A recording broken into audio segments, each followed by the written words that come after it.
Omuko muwe ebibye kitwa leero. Nise kubyetikale twakutuwe ebyaffe leero. Tugenda nabyo.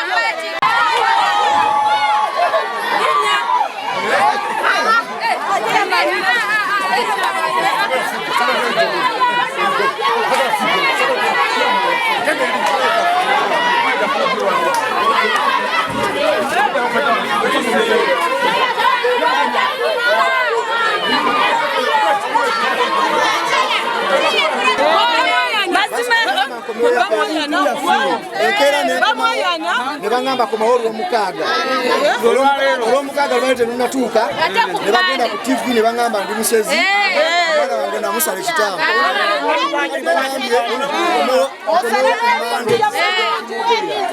kyemmanyi nina omuntu wange ali mu gye bayita enswera yange ey'oku kisenge eri munda aŋambye baagala nkomewo ku lwokubiri ku Mande baagala kuntwala mu kooti nze nabaswazizza so baagala olunaku lwe bateeseza mbu nkomewo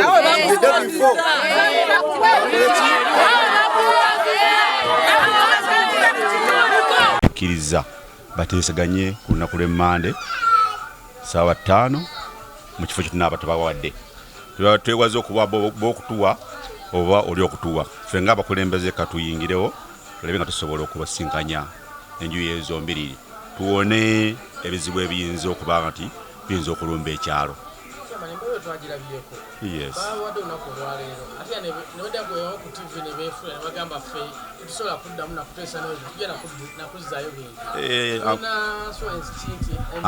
Amadaala gasiŋŋana ani abadde ateyogedde naye ayinza okuwa omulala naye tukakasa nti tujja kwogera nabo kuba nyogedde ku bonna abafami abazadde njogere nabo ne bangakasa ku ekyo ate era ng'omuntu akyukakyuka naye okusinza kulaba embeera n'oli vita gyakoze ki gyataddewo esobola okuwaliriza fami okola ki okutuula ensonga eve mu ddiiro tetwagala kukola mawulire gasusse.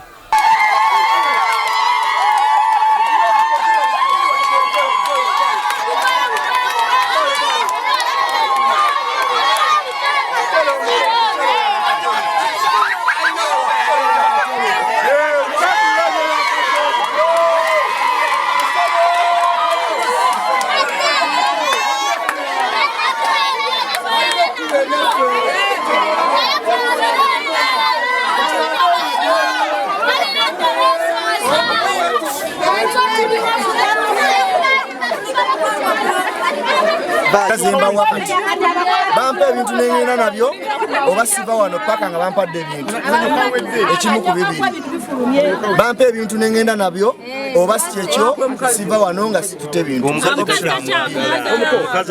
omukazi sina kyemwagaza si kyamwagala wadde soko tubulire family yavudde netangaza negamba nti oli musezi munange simanyi muntu lwaki ogumira emyaka 8 ng'osula n'omusezi n'omala otuuka okulaba nga embaga ewedde okwanjula kuwedde okukyala kuwedde nga tewakyali mukolo gumulala gwe mugenda kukola n'osalawo onobe ogambe nti omuntu musezi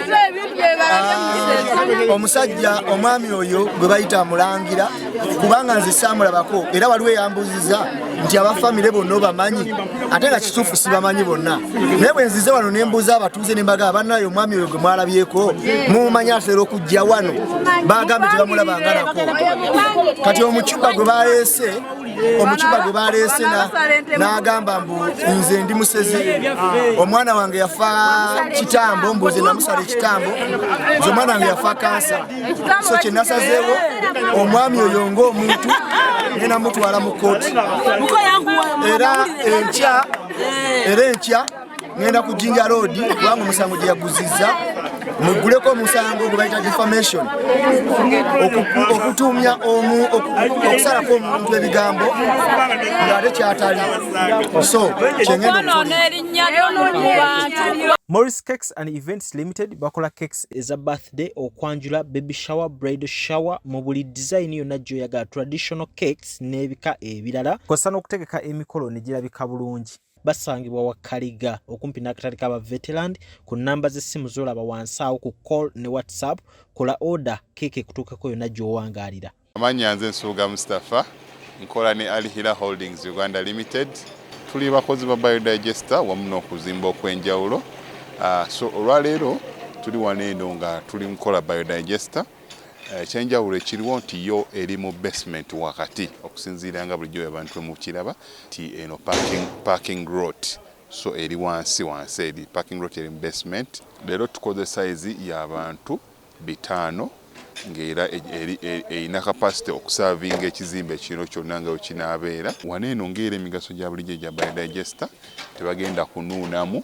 Atwetaaze ku namba z'essimu 07017669992 ne MTN 0789224230. Enamba ezo zonna kwe ziri ku WhatsApp.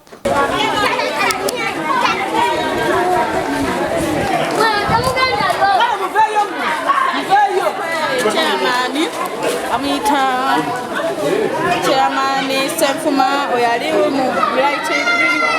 Bajajja bagamba kikunsonga weza baba misambo. Ndio twagala bintu. Omuko muzukuru. Bwe kigalangira gena ku ensasi amembe gagiri.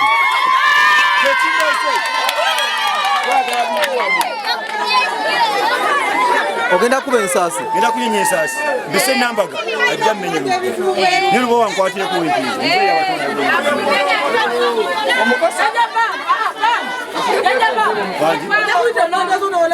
Nira kwita lubowa kumenyewa. Soko yite lubowa kati. Lubowa sawe najja. Yatire ensasi ne. Baya kabaje.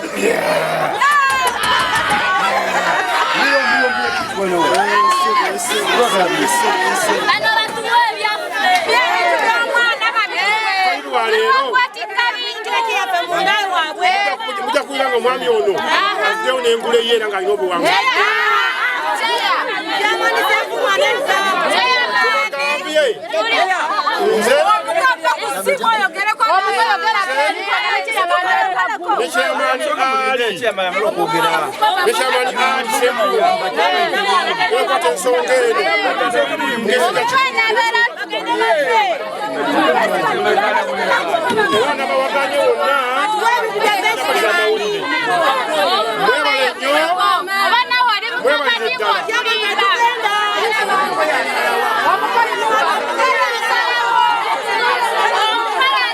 Kubanga yatagadde fe abakyala tetukkiriza kutagalira mu maka. Woba watagadde tuwe empeta yaffe n'ebintu byaffe mu bituwe. Wakkiriza bulungi nti ebintu tubirye nti kati lwaki temubituwa? Nga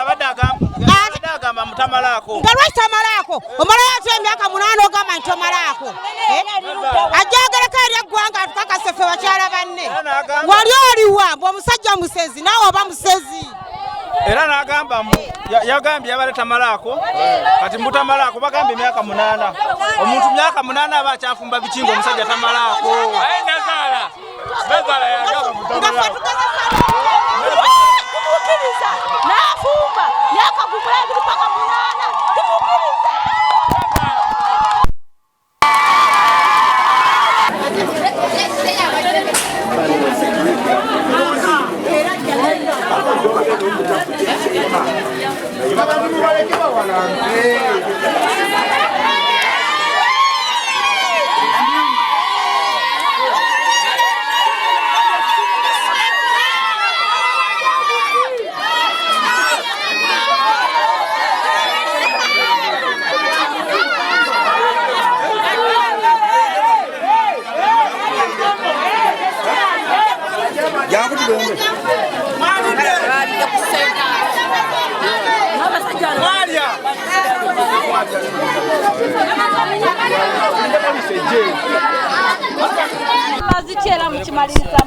Batya soka demu mwana mbade mpugidde kwayo.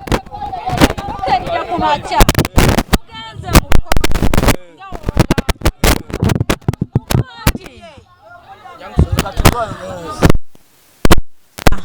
Ne mugenda mu kooti ebintu ebyo ne bitavaayo mukimaliriza mutya era mukola mutya ng'ebintu ebyo temubifunye. Nze kyasooka okwogera nze ffe tulina essuubi nti ebintu byaffe tugenda kukola ki? Tugenda bifuna. Okyegera bali bawala by'abaloodi naye ffe twagala byaffe kasita batuwa ebyaffe tukola ki? tumuvinga naye ebintu tubanga tetubifunye ne tugera ne mu kkooti ne batwefumbiramu tubalugera mulekera Jajja Godi byonna yabikola kati batugeze mu mateeka ne bagaana kati naffe tusobola kusalawo yingira kibala tugende tumukwate bya kibuli amateeka we gaba gagambye mwana muleke nga tumulya nga tumulekera Mukama kiba kijja kudda ne ku mwana we walizaala omuto ne muzzukulu best man Omuko wange anzuluseko efuma mbu yali musezi azeeyo ebintu nze zadde balenzi yalepaakira ku mwana wange alo kala kagati kamenya kabandako akakaguni kamenya bumenya ebyange mba byagala yiva wabula wemucha kumacha madam omwana wawasizza omwana wo naleta ebintu kola ngono omwami we bamukola ne mano nebiremerayo katugeze ng'ebyono kati nno nze wengenda ku posi ne banvuluga nkozesa kibuli kati ate n'embeera nve gyebaawo baggulewo lwa bulungi ekiriwo bakwate omusajja bamuwe ebintu bye mu mutima muki mulungi kuba kati polisi wemulema ayinza okuyiya pulaani B nebyo tabagendera bulungi beerabanga abeekwesa ennyo ekiriwo baggulewo bamuwe ebintu bye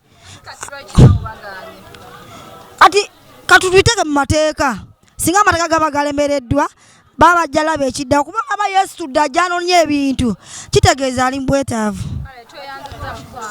Amannya nze Nsuuga Mustafa nkola ne Alihira Holdings Uganda Limited tuli bakozi ba biodigester wamu n'okuzimba okw'enjawulo so olwaleero tuli wano eno nga tuli nkola biodigester ekyenjawulo ekiriwo nti yo eri mu basement wakati okusinziira nga bulijjo abantu mu kiraba ti eno parking lot so eri wansi eri parking lot eri mu basement leero tukoze size y'abantu 5 ng'era erina capacity okusavinga ekizimbe kino kyonna nga wekinaabeera wano eno ng'era emigaso gya bulijjo gya biodigester tebagenda kunuunamu atwetaaze ku namba z'essimu 07017669992 ne MTN 0789224230 enamba ezo zonna kweziri ku WhatsApp.